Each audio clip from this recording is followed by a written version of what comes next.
We are the New York Knicks. I'm back. Back in the New York. Well, it's the Knicks. New York. We are the New York Knicks. New York.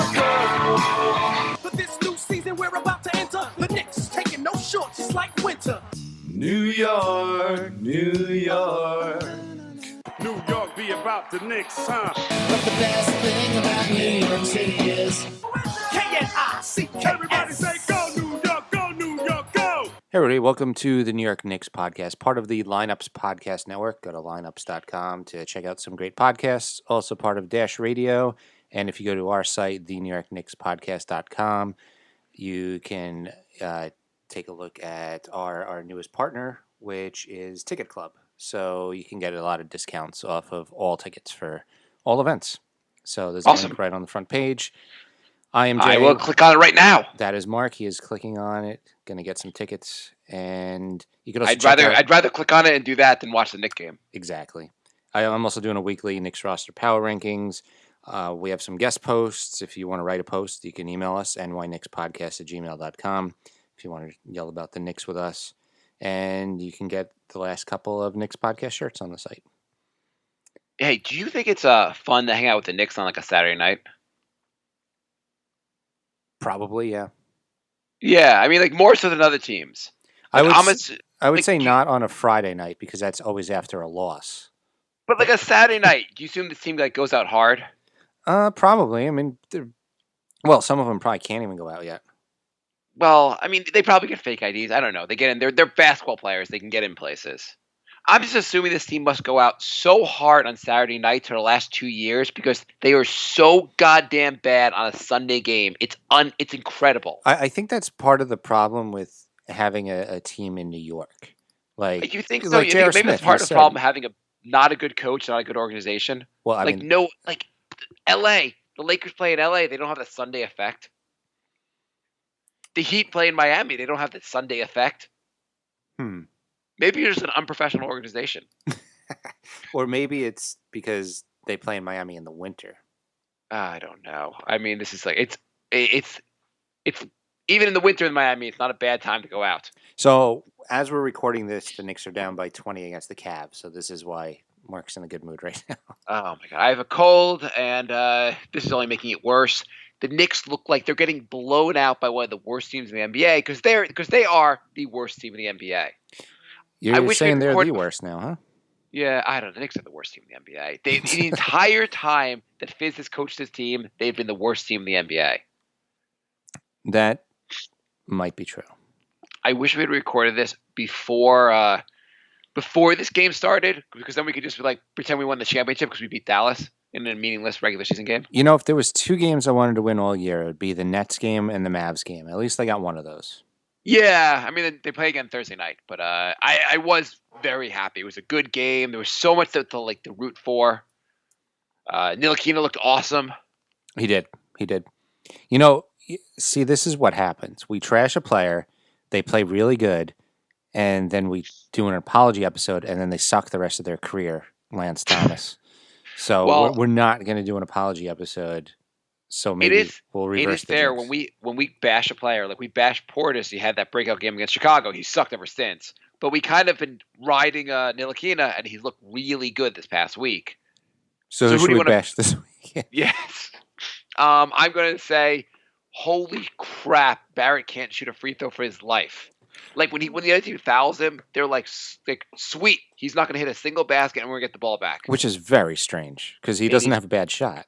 He is historically bad. The only thing I'd say is Mitchell Robinson looked really, really bad at the free throw line this time last year, and he's actually a pretty decent free throw shooter now. Yeah.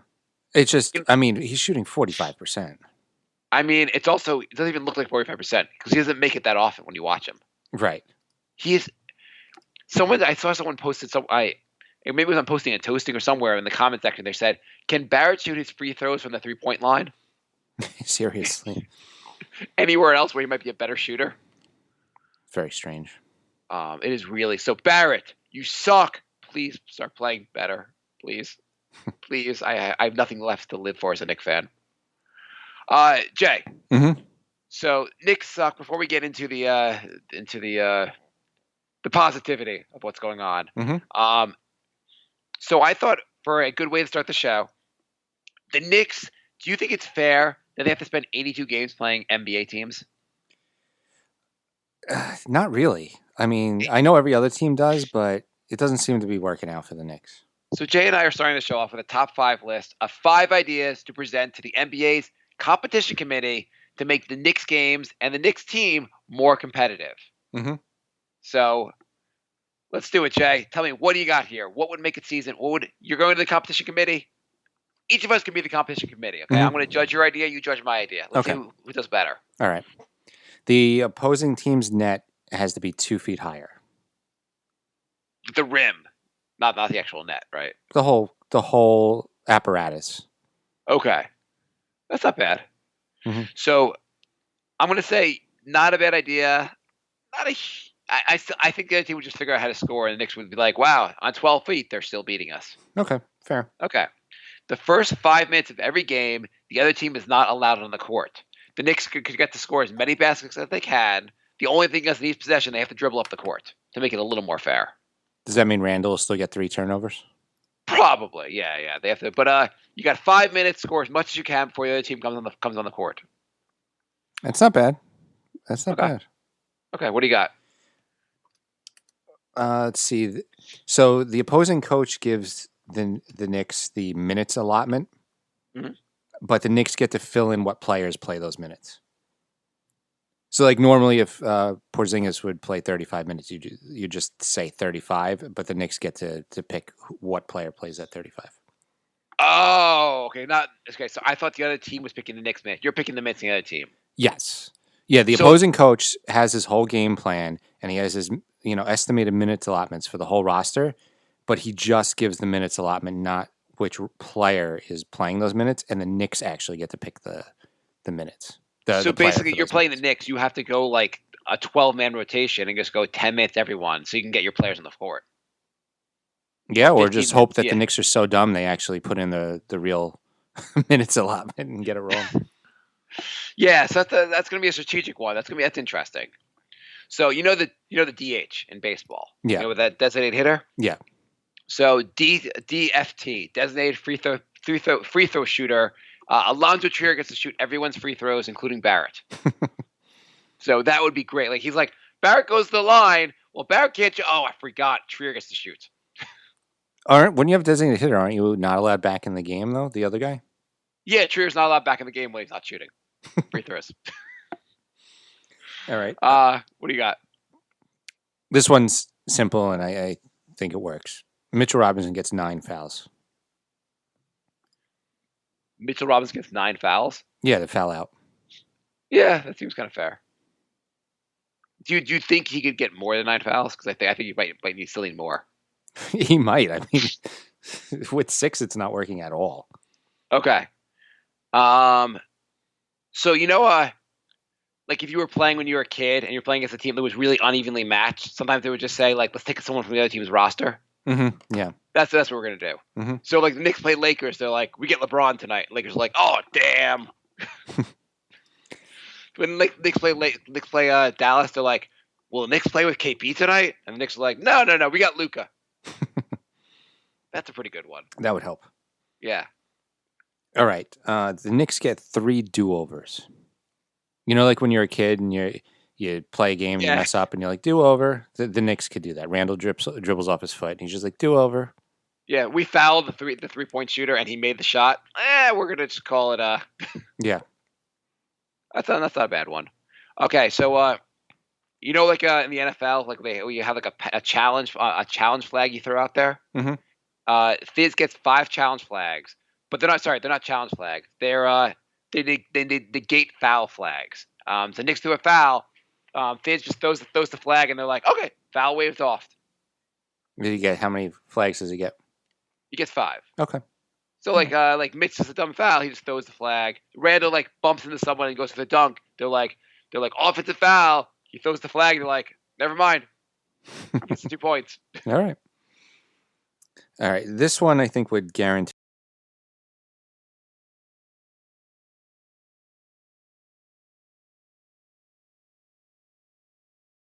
want. Fancy dress socks? Yeah. Yeah, that's even better, yeah. slip. What about they have to wear ice skates? It would be good for the wood, but No, I think that would carve up the court pretty good. yeah, but the Knicks would have a good chance. Okay, my last one. Right before tip off, the entire other team has to do 2 shots of Jaeger. Same thing at halftime. I mean, that's fun. It worked for Ron Artest, though. Yeah, I mean, the Knicks probably would still lose. The Knicks would be like, "Oh, we're in the shots of the Jaeger. We like that idea." All right, that's pretty good. That was a fun bit. Yeah, that was fun. I mean, the rest of the show's not gonna be fun, so. Figured we'd start it off with something light. Yeah, unlike the. I really wanted to celebrate the Knicks victory. I mean, you want to talk about Dallas? Should we celebrate? I mean, they played Detroit this week. They got embarrassed by Detroit. That was great. But they did play Dallas. They beat Dallas. It was KP came back. KP looked. What do you think? How did KP look? He looked all right. He still has flashes of what pissed me off. I mean, no assists. He fouled out. So he seems to constantly have trouble with smaller guys. Yep. He doesn't rebound a ton. I mean, he's a good scorer, but it seems like he's good at scoring and blocking. And his game still seems built on being a high value. He's got to make a bunch of 3-point shots to really be a good player. Because he's not doing enough. Even with a great point guard, he's not doing as much as you'd like him to do. His nickname's a unicorn, and there's like 4 other more unicornish players in the NBA.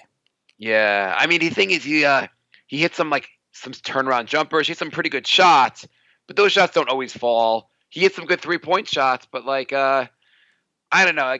You want more from a guy that's that big to do more around the basket, get some more easy shot. He's fine. I still would love to have him back on the Knicks. What do you think? I don't know. I'm still worried about his health concerns, and if I'm not devastated. I'm devastated that the Knicks got a terrible return for him. Yeah, but I mean, I think him and Barrett. It would be nice to have them.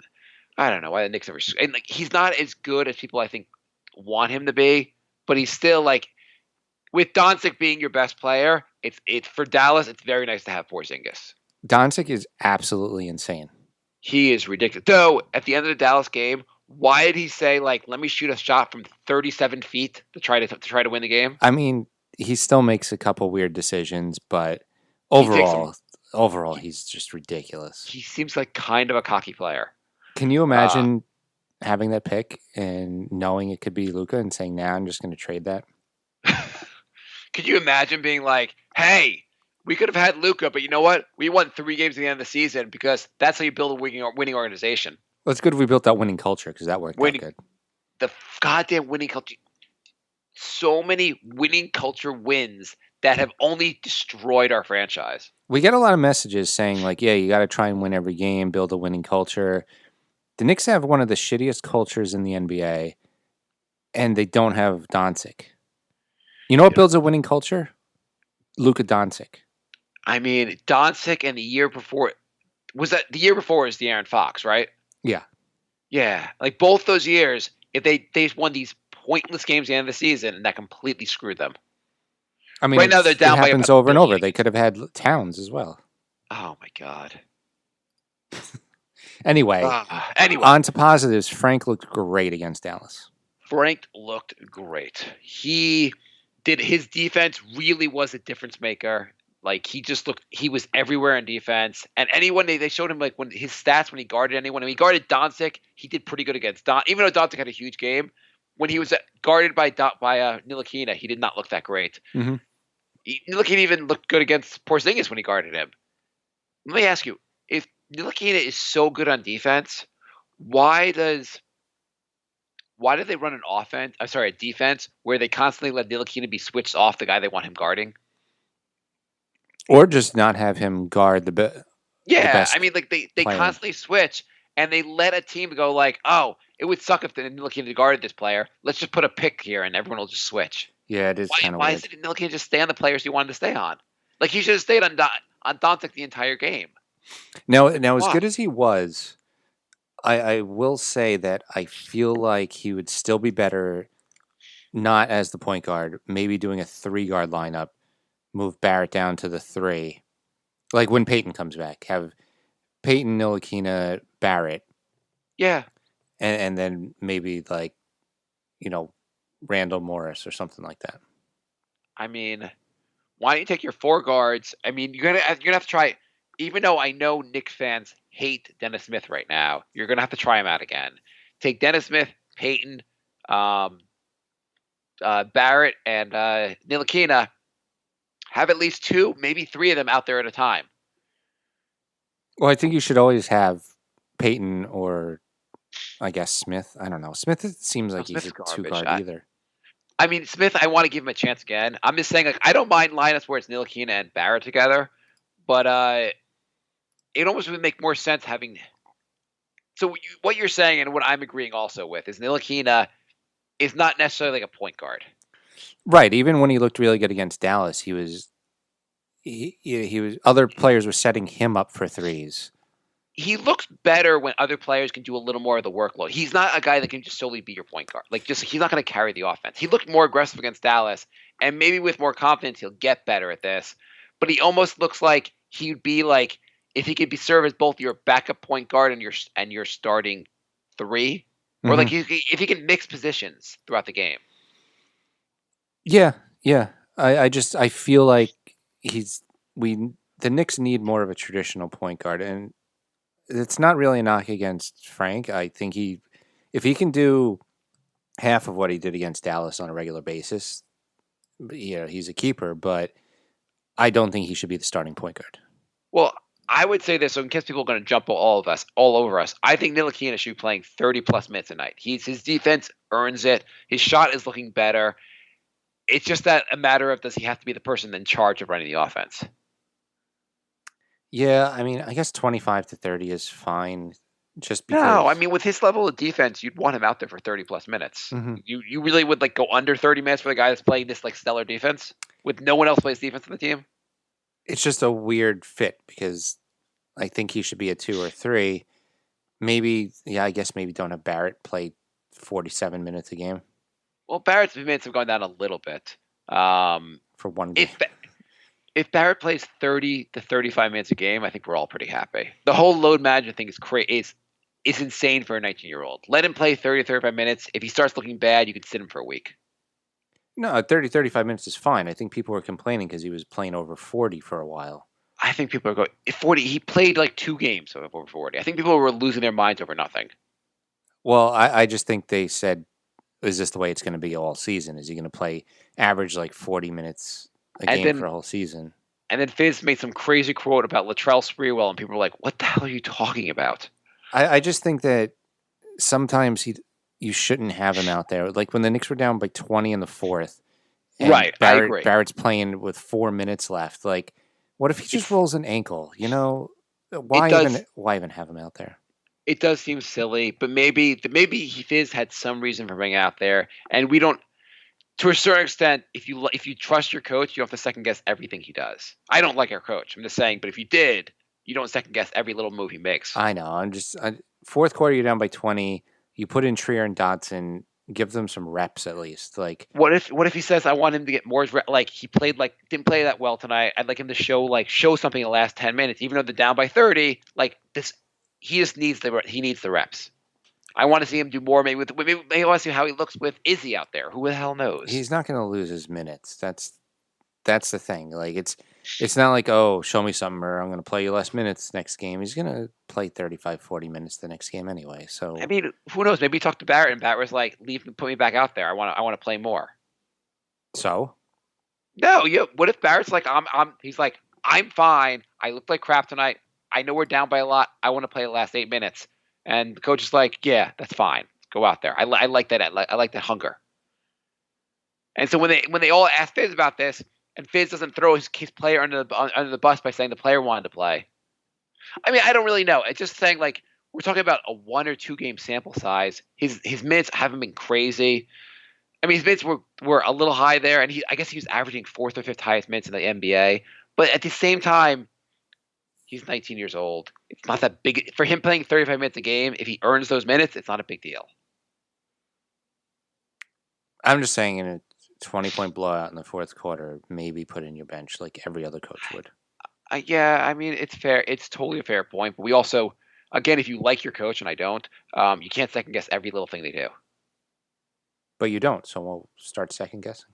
I don't know. I think this is the dumbest thing. We're arguing about the whole like deck chair thing while the Titanic sinks. Like you're arguing about the dumbest, like the smallest thing. Nick Twitter and every like Nick outlet like erupted over this load management team. I'm like, the team looks like crap. This is issue number 227 of there's 226 issues worse than this. You say that until he rolls an ankle and misses 10 games. Oh my god, this whole team is a joke. Like there's so many problems in this team, and like they really complain about his minutes. And at the same time, he plays Ntilikina 39 minutes like the following game. No one cares about that. Everyone's like, yeah, he needs to play. Well, it's because everyone knows he's going to play like 14 the next game. I don't know. I just think they're making a big deal about things that shouldn't be a big deal. There are a lot of things like the lineups out there do not make sense. Like Marcus Morris and Randall do not look great together. Like you should stagger them. You have too many bigs out there generally. Mm-hmm. Randall is a turnover goddamn machine. Like he should not be dribbling the damn ball. No. I mean, I understand dribbling a little bit, but like every time he goes to dribble, like you're like, it's going to be a turnover, going to be a turnover. Oh, it is a turnover. The thing is, he's a good passer, but he's not a good dribbler. So he should play more like, you know how the Bulls played Noah at the top of the key and kind of ran plays through him? Like Randall should be doing stuff like that. I guess, but he's one of those guys that gets the ball and then like he is a good passer at times, but he's also like head down. I'm going to go right to the basket.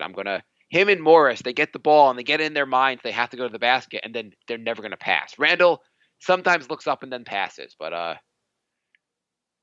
well, yeah, I guess you're right. Maybe from the top of the key, they've got to figure this out. I just feel like he has some of the vision that, I mean, he's nowhere near as good, but like Jokic, like he's a big guy. Nowhere good, but yeah, you don't want him dribbling, but he can make some nice passes in the paint. And yeah, I feel like Randall can do that. He's one of the guys also who dribble like 3 times and go to the basket. He should not be dribbling more than a few times in a row. Yeah, yeah. Like if he's like back to the basket dribbling and trying to like make a move, that's a problem. Yeah, I agree. He's also his head's down. I don't know. Like even when he passes, even his passing sometimes leads to turnovers. Sometimes, but I mean, he was leading the team in assists up until like a game or two ago. I haven't checked recently. Yeah. I feel like to run the offense through Randall or Barrett. Like, how about run the offense through a goddamn point guard? Well, that's the problem. That was our discussion earlier. If we don't think Frank is a point guard and Smith was out and Peyton was out, like there is no point guard on the team. I would also say by the Dallas game, as much as you want to like go like the Frank was good, but a part of the reason they won the game is because like Morris hit some crazy shots. Morris had a great. It's like every Nick, they have one Nick that plays great every game, and that's it. Morris, by the way, is Morris reminding you of like Carmelo Light lately? No, why would you say that? I don't know. He puts like similar numbers up to what Carmelo was doing for the Knicks. Playing a little bit better defense. Yeah, he plays better defense. He seems like a more willing passer. I don't know. He has that ability. Like has a little more ability to score from all ends of all parts of the floor. I don't know. I have a little bit of a Carmelo. Like he's obviously not as good as Carmelo was, but like there's a little bit of mellow into him. You don't see it at all? No, just because I mean I think the whole defense and lack of selfishness thing, like, yeah. Well, Morris doesn't pass either. Have you not noticed that? He does. He doesn't pass a lot, but I don't know. He's not holding the ball for like 15 seconds straight either. Morris does that. Have you not noticed Morris does that? Morris gets the ball and just dribbles and dribbles and dribbles. Have you missed that? I think I've missed that, yeah. Okay. He can shoot from 3. He does some turnaround jumpers. I don't know. I'm getting a little bit of Morris out. Like he's also like he's had a nice streak of stats the last like week. Yeah. Week and a half. Yeah. Okay, so question for you. Okay. Let's try to go a little bit positive. Are there positive signs / a light at the end of the tunnel, this dreary tunnel? What positive signs are you seeing from this team? Well, it looks like Frank is gaining confidence. That's a huge one. Yes. He's becoming. His shot looks better. Like his form just looks a lot better than I remember. Yeah, I mean he hit 4 out of 5 threes against Dallas, which seemed to come out of nowhere. I mean he's back to shooting 1 of 4 tonight, but his form does look good. Even when he's missing, it seems like it's You know what? At His least only on shot he hit target. tonight was a shot. Who was it? Someone else. I forget who set him up, but like set him up for a shot, and he nailed the shot. Hmm. Like in some ways, he looks better when other people set him up. Like a Yeah. point guard sets him up, he looks pretty good. Yeah. Yeah. Agreed. But his defense looks great. So are you all in on Frank being our point guard? Even though you just said he wasn't. No, I'm all out on him being the point guard. What lineup are you going to use? What kind of lineups are you using here? Are we assuming Peyton's in this? Let's assume guys are healthy. Yeah, then it would be. I would like to see Peyton, Ntilikina, Barrett, Randall, and whoever has the hot hand that night, be it Mitch or Taj or. No, Really, I guess really? Morris deserves his spot. So I guess you go Morris Randall to start the game, and then you have Mitch, So- Taj, and Portis off the bench. So I would like to see what it looks like with seeing. And the problem with Peyton and Ntilikina out there together is they both aren't very good on offense. But in theory, Ntilikina might look better on offense with a point guard like Peyton out there. Peyton's a much better distributor. Much better distributor. But I like the three of them. That's an interesting idea. But what about? And I know you're going to say, like last episode, I said the idea of putting Randall and Morris out there. But the more I watch them together, I don't think they're the best combination. Mm-hmm. What if you put Mitch at the 5, and you have at the 4 Morris? Like Randall comes off the bench. Right, but Randall's on my fantasy team, so I hate that idea. Okay, screw your fantasy team. I actually like that idea just because it hurts your fantasy team. I mean, Randall has 19 and 14 right now. I like that for my fantasy team. That is good for your fantasy team. But like I know Randall's younger, so that immediately and his contract is like he has a bigger contract on the Knicks, and the contract should determine playing time if you're a Knick. But Morris seems like the better guy to start with the starting unit. Yeah, I would agree. I don't know. I just feel like Morris and Randall are both playing starter level basketball. Randall turns the ball over a ton, and I know he puts up numbers, but I don't really think Randall's been that amazing. But I think who has been playing better than Randall? Out of, Morris. I think no, Morris okay, no, but okay, but out of Portis, because you have Portis, Robinson, or Taj. Yeah, but I'd rather have Robinson's the guy you're trying to develop, and he's the best defender of all of them. Yeah. I mean, I think that might look better. You also can have like Peyton. You can have the guards all setting up Robinson. You know, Randall's only 24. It's not No, like I know he's young. I know he's going to get better and all that. He just turns the ball over a lot. I'm just wondering if he might be better with the second unit. I just think he's turning the ball over a lot because he's trying to play point guard. Yeah, so that's put him in the second unit. But I don't think know. if you had the lineup with Peyton, then you have a point guard. I just think Morris and Randall are both the guys like they're like when they're playing, they almost feel like they should be the guy the ball goes through. Because Randall played with Peyton last year, and he only averaged, I think, 2.5 turnovers a game. So No, he's trying to do too much, and like the Fizz is not setting him up very well. So I'm just wondering if there's a way for him to set him up a little better. I'm just saying, if you put him in off the bench, then he's sitting around the same time that Peyton sits, so you still have the same problem. Or just like the guards, it could be an 8-man rotation. At some point, he'll have guards out there. Yeah. He'll have Dennis Smith out there. He'll have Peyton out there. It's going to be a little bit fluid. It's not going to be a 10-man, a 5-and-5 rotation. I don't know. This team is really hard to fill out. I know. The Knicks need to trade a forward and get a guard. Or just cut a forward. Who cares? Like, wouldn't you do like a Portis for like? I know that. Would this anyone never do happened. Portis for anything? I know. Portis does not look that great. They're getting a guard back at some point. What's his name? Smith. Who's Bullock? No, Bullock. Yeah. At some point, they're getting Bullock. Yeah, but he's not a point guard. No, they just need guards. They need guys that can shoot the goddamn ball. No, they need guys who can distribute the ball. They need everything. Well, they're getting their point guards back. They'll be healthy at some point. Well, I mean, Dennis Smith will be back any day now, and Peyton should be back pretty soon also. Right. So you will get those guys back. I think it all hinges on. By the way, Smith. this is all our positive section. What's our positive sides of light? This is going already off the cliff. Okay. I just think it all hinges on Smith because you have Peyton, who is a point guard. We don't know what Smith is yet. Well, the thing with Payne is that we know he's not an amazing point guard. He's League average, maybe a little bit below average, but like you'll get solid enough point guard play out of him, but he's not going to be great. Dennis Smith still has some potential to be really good, Right. though he's looked like trash so far.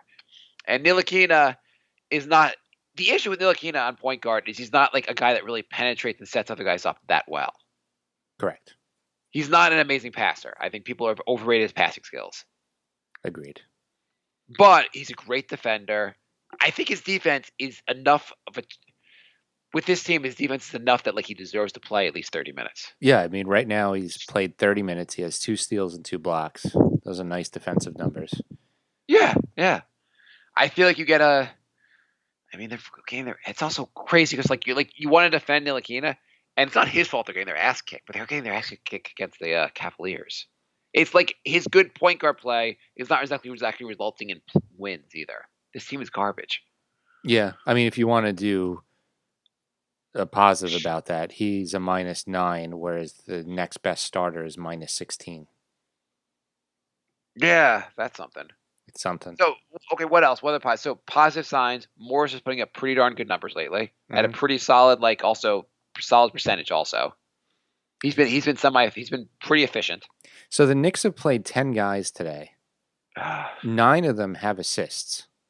Does that mean there's more ball movement going around lately? I don't know. They have this thing now where they're trying to pass the ball a certain number of times, but like half the time the ball's like the passing doesn't even lead to anything. But yeah, they got 4 assists tonight. I mean, they're down by like 20 points. What's the difference? Conversely, they've played 10 guys and 9 of them also have turnovers. I mean, why are they turning the ball over so much? I don't know.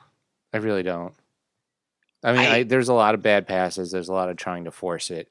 But I feel like it's something else on top of that. So I asked this on Twitter this week, and yeah, you can answer me. Besides the reason, like, for as far as why not to fire Fizz, besides the reason of the Knicks keep firing their coaches, so you have to stick with one, and do you have any other reason not to fire him? Besides the fact they fired other guys in the past. There's nobody right now that is waiting for the job that would be better. The assistant coach, Miller. Mike Miller. Give it to is it Mike Miller? What's his name? I don't even know. I think it's I feel like every game I watch, they're interviewing a different. I don't know how many assistant coaches are out there, but like it's like every game they're interviewing somebody different. Yeah, it is Mike Miller. Why not let him do the job? See how he is for the rest of the season. Then you can hire someone else. I'm just saying the team has not looked. You don't have to fire Fizz today, but at some point he's going to be fired. He's not looked good with this team, and maybe he'll do better elsewhere as a coach. But so far, all he's inspired for the team is to be the worst team in the NBA his entire coaching tenure. Like it's not a great. It's not a great look on the resume. No. Yeah, no one's looking that much better with him. Players aren't getting. There's no development really going on. He has weird rotations. Part of the rotations are dictated by the fact that Perry and Mills just designed a terrible team. Yeah. By the way, I'm watching. I'm not sure. I have the Knicks game in the background. I'm not sure what the call is right now, but Alonzo Trier might have taken 17 steps on this play. I'm assuming it's a travel, but it might be an offensive foul. I don't know what they're calling. Oh, actually, he's going to the line. Maybe he's shooting. I don't know how that wasn't a travel. But Trier, or he's not going to the line. Never mind. It must have been a turnover. Trier is a guy that we thought had a lot of potential last year, and now people think he's garbage. Is this a sign? I mean, Trier should be hopefully getting better, but at the same time, this is not really developing him. Like all these young players are not getting any better under him. This is true. Dotson doesn't look any much better. Knox looks, I guess, kind of better. Knox looks good like once a week. What position do you think Knox should play long term? I guess the 3. Do you think it's the 3? Because he can't guard a 3. He can't really guard. He cannot guard. You think he's going to be able to guard 4s? He's not a 2. Well, he's not big enough to really. I feel like he can get stronger and maybe guard a 4 later on, and he'll be faster than the 4s. He's not fast enough to keep up with 3s. He always looks terrible trying to guard a guy that's pretty fast on defense. I know. I don't even know what to do with him. I'm going back to what I said earlier in the season. The only way for him to be a really effective player is being a high volume 3-point shooter. Like if he's shooting 7 threes a game and hitting like 3 of them, then you have something there. Yeah, well, he's 1 for 5 right now. I just don't see anything else for it. Like I just don't think he's going to be good enough otherwise. So this has been our light at the end of the tunnel segment. I was not this angry until we started watching the Cleveland game. Now I've just been so angry since. Okay, if you had 5 minutes alone with Fizz, what advice would you give to him? We wrote this idea up also beforehand. I don't know. This is even a dumb idea. Yeah, I mean, the thing is, I would say try new lineups, but he does that every game. The Knicks have had like 7 different starting lineups so far. But I would tell him to start the three guard lineup and see what happens. Under over 67 different lineups this year. Who had the most? I think Larry Brown had the most. I don't know. He had something like 50-something starting lineups. It was ridiculous. Did Derek Fisher have 1 million? Yeah, Fisher and Larry Brown. Both. Ever since Phil Jackson took over this team, the starting lineup changes except for the 1 year we had Rose and Noah. Like that, there seemed like there was some consistency there. Mm-hmm. But like every year, it seems like the lineup changes every other night. Yeah, you never know who's starting. Today, Taj Gibson started. Well, it's because Mitchell Robinson's hurt. Well, he got the concussion protocol. Yeah, but he was hurt the other day, and Porter started. Oh, I don't know. You see Porter start, you're like, I guess Taj should start. Taj had a good game against Dallas, so. No, I know. It's just funny because it's like, spin the wheel, see who's going to start. I guess as far as, I'm going to name 2 players. You tell me who should play more, who gets more minutes. Portis, Taj, who should get more minutes? And keep in mind, Taj is obviously older, and Portis is younger. You could still develop Portis, I guess. Portis could put up better offensive numbers, but sometimes it's like every other game. He looks really good or total trash. When you say every other game, you mean the Chicago game and then every other game besides the Chicago game? Like he's not looked good besides the Chicago game. I don't know what you're talking about. Like he's looked good in 1 game this season. Gibson has much better defense. Much better. Maybe you want Gibson out there? Maybe Gibson should be your primary backup point guard to Mitchell Robinson. Like Portis does not. I don't know what Portis does that Randall and Morris don't do. You also can't have the 3 of them out there together. You cannot have Randall. You cannot have Randall, Morris, and Portis out there, which just happens all the goddamn time. Yeah. 3 of those guys do not space the floor well. Well, between the 3 of them, they took 9 threes today. How's that going? They hit 1. Okay, cool. Randall's the only one who hit a 3. Would this team look a lot better if they just gave $25 million to JJ Redick? Just have like one guy who could just nail shots for you. Well, I think that's supposed to be Ellington and Bullock. Yeah, but it's not. I mean, Ellington's been so bad. He's a career 40% 3-point shooter. It's like the Knicks have broken him. Well, he probably always played with a point guard. I don't know. Like they've set him up a bunch of times. He's just been missing. I mean, things are always like he can go on a hot streak and the percentage will start looking better. He's just on a amazingly cold streak right now. Yeah, I mean, part of like he's not always going to be this bad, but yeah, I think it's also he's playing like a career low in minutes too. Maybe it's a losing culture. Well, it definitely is, but I think it's also it's minutes, it's point guard. There's like a lot of factors. How much better do you think this team would be if you had Popovich takes over the team and has the team for all 82 games? How many more games would they win versus Fizz? 5 to 10. Yeah, I'd say upwards of 10. But that's also the extreme with a guy like Pop. You know what? Ellington isn't playing that much less than he's used to. Yeah, I didn't think he was. He's playing 18 minutes a game. It feels like he's out there for like 5. It feels like he's been out there a lot. When you're watching him miss shots. By the way, the Dallas game, the one thing I have to say is thank you, Timmy Hardaway, for reminding me why we didn't want you on our team. Oh, I never wanted him on the team. For so long of last year, we were calling him the best player on the team. He was so bad against the Knicks. Yeah, he was the Knicks MVP of the game. Well, he's been terrible on Dallas since he got there. I mean, we were in love with Timmy was our best player, and Courtney Lee was like a great veteran. Basically, Lee basically played 5 minutes last night, or against Dallas. Yeah, but Lee's Getting way up there in age. How old is Courtney Lee? 34? Yeah, that's for NBA. That's like grandpa. Yeah, I mean, that's fair. I mean, but he can still contribute. Yeah, he's 34. Exactly. Remember we thought that was like one of the great contracts the Knicks had signed? It was. He was fine the whole time he was on the Knicks. Like, I mean, it's fair. You're right. How many episodes did we complain about Lee? Like 0? Yeah, no, you're right. We complain about every player ever on the Knicks, and I think we had like one complaint ever about Courtney Lee. Okay, this is every episode is going to be off the rails like this. But last bit we want to do before last thing we want to cover before we go to questions. Top 3 things you want to stop hearing Knicks fans say or complain about, and this is like Knicks Twitter, Knicks World, things that people are complaining and saying. You want them just to shut the hell up about already. Mm-hmm. I think I might just start off with the load management crap about like Barrett's playing too many minutes, like the smallest goddamn issue right now. Mine would be saying people aren't real fans if blah blah blah. Like, yeah, if you complain, if you want the Knicks to lose, like, you're not a real fan, or if you want the Knicks to win, you're not a real fan. Like whatever your position is, you're saying you're not a real fan if you don't agree with that.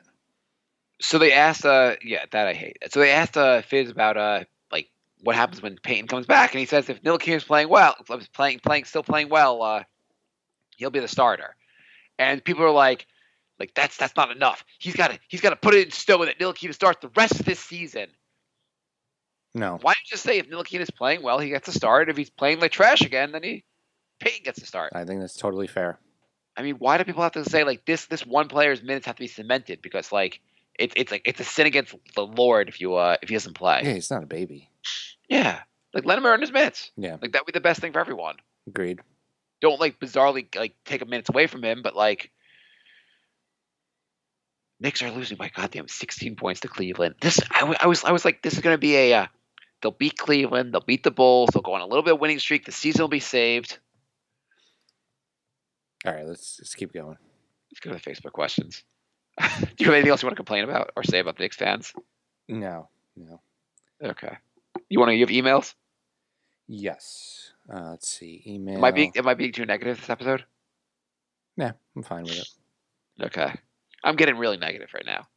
Jonathan writes, "Hey guys, I liked how Taj looked last night. His defense was great.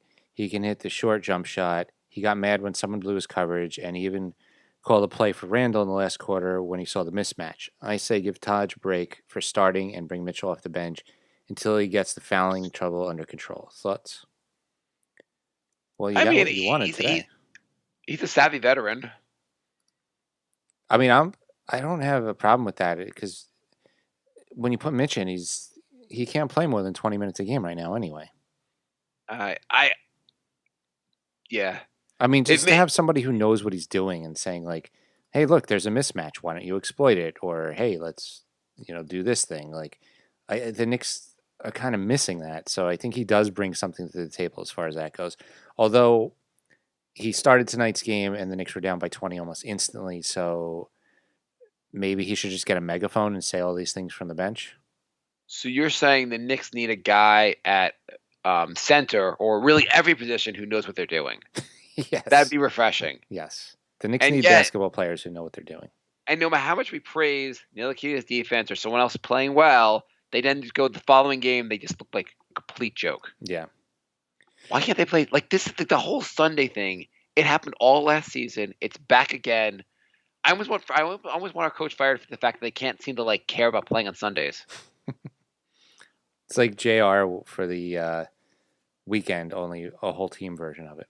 I mean, it's ungoddamn believable. Okay. Fizz is here during like a timeout, calling like I see him like talking to the players, calling a play, and you know what the play will be? Okay, I got the play. Randall, ISO, go. Jorge writes, "Have you guys noticed Randall waving Frank off or bringing the ball up the court and Frank visually looking confused? There's a lot of strange body language between players I've been noticing. Definitely a coaching issue." I did notice Randall wave Frank off, and I thought that was weird.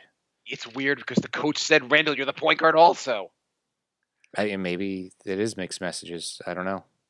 I think the coach is not doing a great job with this team. Just saying like everyone, maybe we'll run the offense through you. Maybe we'll run the offense through you. Hey, assistant coach Mike Miller, you could pass. You want to be our point guard? Maybe Fizdale did say, Randall, your point forward. Who knows? We don't know what's going on. Yeah. Lorenzo writes, hey guys, what are your thoughts on the Kawhi Leonard load management controversy? Is this the reason that Jay doesn't have any kids? He has been managing his load. Should we do load management for the show, Jay? Like every third week, one of us sits. I'm actually totally down with that idea. You would love that idea. I would. Mark is basically keeping the show going. It's not going well. The I don't know. What do you think about the whole load management thing? So this is the whole thing now.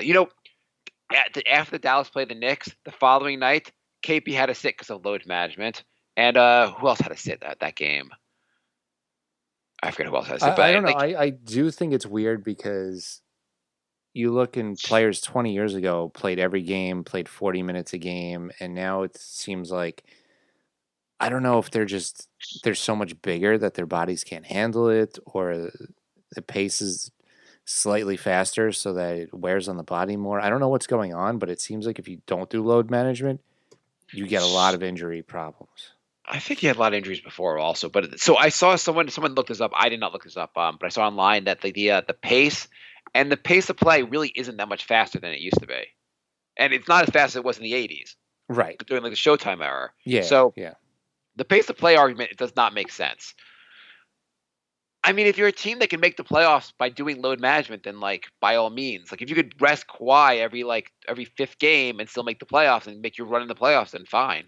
Yeah, I mean, if the Raptors played Kawhi another 10 games, maybe he gets injured in the playoffs and they don't win the championship. So that stuff makes sense. That stuff seems reasonable. If you're a bad team, though, you shouldn't be doing load management. If you're the Knicks, there's no reason to do it. You know what this says, though? The season's just too long.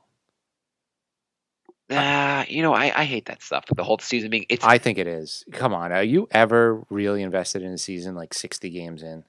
Well, if I have a good team to root for, I would be. I don't know. Even like if I have a good team, I'm like, okay, I want to see the playoffs now. And if I have a bad team, I want the season to end. I feel like the last 20 games, I'm always like, eh. Well, here's the real question. Will the players ever go, we'll take less money to have less games? Because that's really it. Like, it's a money thing. 82 games is a lot of goddamn money. Even cutting 10 games from the schedule cuts an insane amount of money. And the players never go, hey, we'll take the hit. Because the owner's like, we want to make money. We don't want to take the hit. Well, I mean, I guess that's what you have to discuss. Like, if you cut 10 games off the season, it's revenue sharing. So you're getting, whatever percentage of the revenue that comes in. So it will be less revenue. Why not also, here's an idea, why not just expand the rosters at some point in the season? Just like have more players to play. So you can sit guys more. I don't know. It's already 15. We're already wondering like how we're going to have room for all these players to play. Yeah, I mean, these guys are so good. It's hard to fit them all on the roster. Well, that's also the thing. What are you going to fill them in with even worse players? Yeah, why not? Have a more thing where the guys go back and forth in the G League. Instead of like make it a little more free-flowing with the G League. Yeah, no, I don't like that. So the Knicks are down by 21 points. Barrett's in the game. Are you really mad now? Yeah, Randall just got a turnover. Yeah, the Knicks are a joke. But are you mad that Barrett's in the game with 5 minutes or 4:50 to go in the game? Yeah, not Randall. I mean Barrett. Sorry. Well, I'm not mad at Randall because I'm trying to absorb I'm playing a team with LeBron James right now, so I want as many stats as I can get. But I do think it's dumb. You're down by 20 in the fourth to the worst. I can't say the worst team because the Knicks are the worst team, but. I mean, do the teams like look at the schedule and go, the Knicks and go, well, that's an easy one? It's a good thing they kept Randall. He just got another turnover. I mean, is it like playing like Akron State? I mean, I think so. Dallas might have just underestimated the Knicks. I mean, the Knicks just hit some shots they don't normally hit. Yeah. Will this team get to 17 wins? Yeah. You think? Maybe, right? I think they're going to look a little bit better when Peyton comes back. Yeah, I mean, that's a fair point. Not having your point guards, like your team's already bad enough, and not having a point guard, and not having like two of your point guards really hurts. And who knows? If Smith sucks, maybe they trade Morris. Could you just cut Randall right now? No, I know you want him starting, but like, can we just cut him? you're really down on Randall. He doesn't look that great. I mean, I think you look. I agree with you. He would look a lot better if you had a normal point guard. If you stopped telling him to be the point forward, I think that would help a lot. Also, I mean, he's got 20 and 16 on okay shooting. yeah, I know his defense is really bad. Why does this team so goddamn bad? I mean, I'd still say Randall's a disappointment, but I don't think he's as bad as. He's. I mean, he's got the thing 3 is- straight 20-point games. Oh my god! It's arguing over which guy's terrible, which guy's not so terrible, and Yeah. it's just like if we're gonna be bad, let's go back to playing the young guy. I don't even know. He is a young guy. He's a guy you should develop. Yeah. Facebook questions? Yeah, this team is just garbage. Bobby writes, "Panic?" Question mark. I would say not panic just because we are getting a point guard back. Frank is Yeah. building some confidence.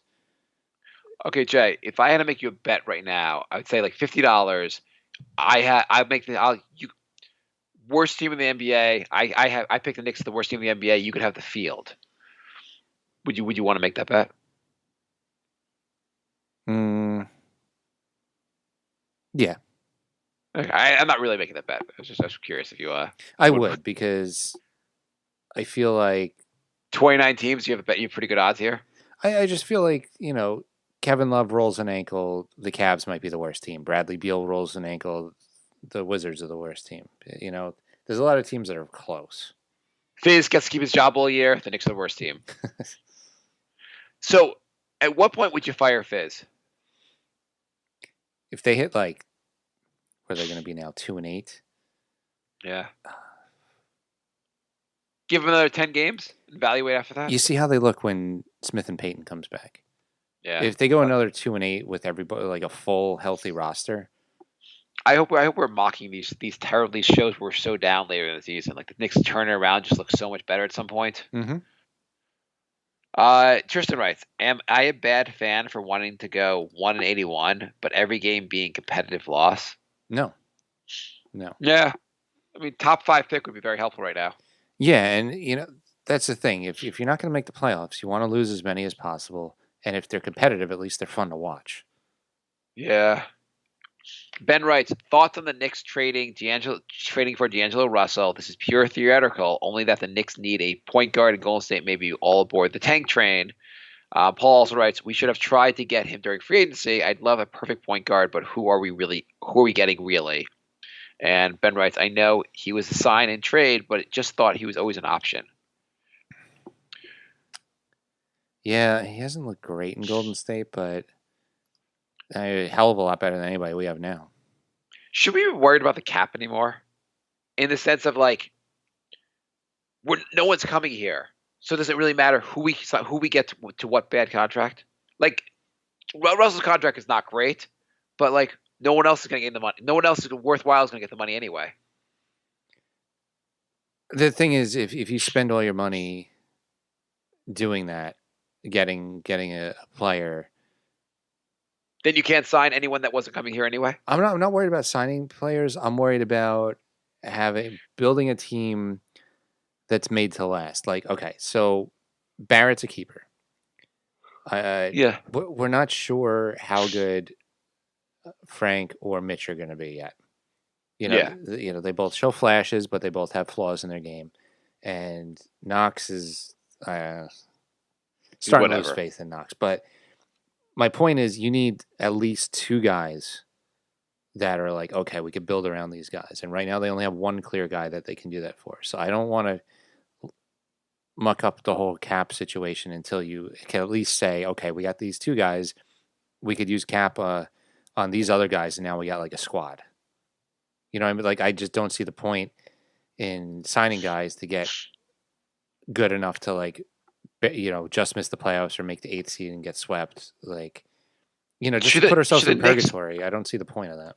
On a different note, should the Knicks at some point this season, when they're really bad, take all these one-year team option players and trade them for bad contracts to get assets? Finally do that what the Nets were doing for all those years? If they're really bad, yeah, I'm why not? like, should the Knicks go like? I'm talking about bad contracts. Should the Knicks go? Hey, Washington, we'll give you the contracts. We'll take Wall back. Give us a lot of picks. We'll get you out of your hell. Yeah, if we could get Washington's picks, Yeah, that'd be nice. Washington will get 2 first-round picks to take John Wall's contract. Would you do it? I'd probably want 3 for John Wall, but they You're might not do getting that. 3. You're probably not even getting 2. But like, would you take 2 first-round picks to get John Wall? You could cut Wall right afterwards. You don't have to play him. Yeah. I mean, but you might as well keep him. I don't know what you want to do with him, but like, he'd be someone that like they want to get out from under that contract. Yeah, I would probably do that. What other contracts are really bad? Where like you're screwed for the next 4 or 5 years, but were you signing anyone anyway? Right, but then you're getting like double draft picks. Yeah, no, Especially if you could stagger it so that it's the years that the Knicks don't have the Mavs pick, so you have 2 first-rounders every year. Would you do it for Washington says we'll give you 1 first-round pick, but it'll be this year's first-round pick, and we'll give you 2 second-round picks? No, you got to get 2 firsts for Wall. That's a really bad contract. What else? Any other contracts out there that like are worth like Chris Paul's is pretty bad. who else would want to get out of like a bad contract? Like who is good that wants to get out of a bad contract? Or do you think you could convince the Lakers that like all these players like a Marcus Morris would really help them in their title run? Yeah, absolutely. Maybe get a draft pick for him. The thing is, the Lakers draft pick's probably going to be bad. Yeah, well, you know what? A late first round pick is still something. Something, but I mean, if you get a late first round pick for Marcus Morris, you hit the jackpot. That's a solid move. yeah. I mean, Peter writes, how can the Knicks fans evict Dolan from his ownership? I don't think you can.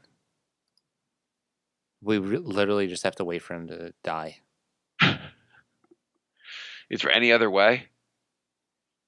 Maybe. You got to record him. Maybe you start playing up him being such a good musician that he's like, screw the Knicks. I'm just going to concentrate on my music. Either that or you got to get him to say some really bad shit. Oscar writes. So Bobby writes, 8 games divided by 82. Total is 9%. Crazier things have certainly happened than a team starting slowly and then busting asses later. Mm-hmm. So we are 9%, 8% into the season. I guess at 10 games we're like 8% in. Knicks lost by 21 points to the goddamn Cleveland Cavaliers. Yeah. Okay. Yeah, maybe they could turn out. Oscar writes, who was the guy wearing Ntilikina's jersey on Friday? Can we sign him? Well, he was back to old Ntilikina today. And Paul writes, what was the final on him? Final on him was, I mean, obviously he still played good defense, but 1 for 4 points. 6 assists, 6 rebounds, 6 assists, 2 steals, 2 blocks, and only 2 turnovers. So, not bad. I mean,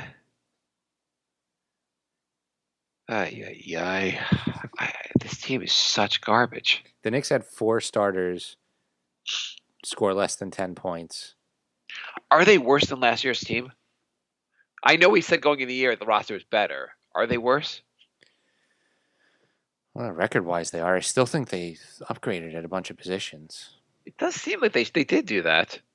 Like, Morris is a lot better than Mario Hezonja. Yeah. Not having Moutier is better than having Moutier. Yeah. Paul writes, not happening purely hypothetical, but if CP3 waived his player option, would you be down the trade for some power forwards for him? I think a year of playing Paul 30 minutes, then coming off the bench next year would be pretty ideal if we figure out who our young point guard is. Yes, they got to figure that out. That's the most important thing. I guess the idea of getting a really, really good veteran point guard, would that be helpful for us in the long term? It would mean wins now. Are we already committed to the tank now? I don't think they're committed to the tank. It's just, I don't know. It's tough. Like, yeah, they would look much better and maybe it would make the other players better. Yeah, I would say there's no problem in that because who are you really taking minutes from. You play Frank at the 2 or 3. You're saying you're giving up on Smith essentially. I mean, the team would look with a real point guard. How much better would everyone look? And it would be interesting to see guys develop with a real point guard. Yeah. Like, would Knox look decent with a guy really dishing to him? Would Barrett look decent with a real point guard? Yeah, I think so. And then you draft LaMelo or someone else in the draft, right? And you develop him under Chris Paul. Yeah. The only things I think OKC is like only trading him if they get assets for him, and you don't really want to trade assets for CP3. Right. Definitely not. So. Yeah. Okay. For questions? We have no more questions. This was depressing. All right. So nyknickspodcast at gmail.com, NYKnicks Podcast, Instagram, Facebook, Twitter, Patreon. And yeah, that's it. We'll be back, I guess, next week. I guess. I mean, it is just getting ridiculous. Yeah. How were you feeling after Dallas? Were you a lot less negative after Dallas, right? Yeah, I was feeling pretty good. I mean, I was like, oh, Frank turned a corner, and all these other guys are playing good, and then it's just back to the same old crap. 2 days later, I was feeling pretty awesome. We have to make sure we record before the Sunday night game. Yeah. Maybe it's my fault, obviously, but yeah. All right. Well, thanks for listening, everybody. We'll be back soon. Bye,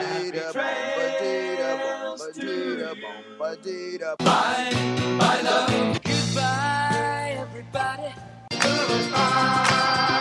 It's all over. Goodbye. It's time to go. This is the end. Say goodbye. You better go away. I'm gonna leave you. It's the end. Goodbye. Goodbye. Just leave me alone. Feels so good to say.